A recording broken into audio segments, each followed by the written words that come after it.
Председателот на Соединетите Американски држави Доналд Трамп повторно го одложи рокот што му го постави на Иран да постигне договор или да се соочи со нови напади, велејќи дека разговорите со Техеран одат многу добро. Ова е второ одложување на нападите откако во саботата Трамп се закани дека ќе ги уништи електроцентралите на Иран доколку не се постигне договор. Претходно пак во четвртокот Трамп повтори временска рамка од 4 до 6 недели за воените операции и рече дека американскиот воен потфат се одвива и побрзо од очекуваното. Тие преговараат и очајно сакаат да постигнат договор, но се плашат да го кажат тоа бидејќи ќе бидат убиени од нивните луѓе.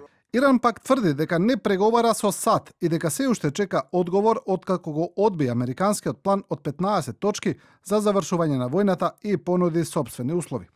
Тие вклучуваат гаранција дека Соединетите Американски држави и Израел нема да ги обноват нападите, исплата на војни репарации и признавање на иранската контрола врз Ормускиот теснец. Но продолжениот рок остава повеќе време Соединетите Американски држави да соберат сили, пишува Wall Street Journal, повикувајќи се на неименувани представници од Пентагон.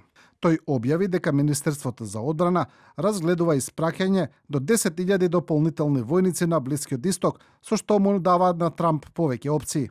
Лондонски Гардијан пишува дека 4 недели од почетокот на војната, што требаше да трае 4 дена, Соединетите Американски држави се наоѓаат во полоша позиција во однос на Иран отколку што беа пред конфликтот.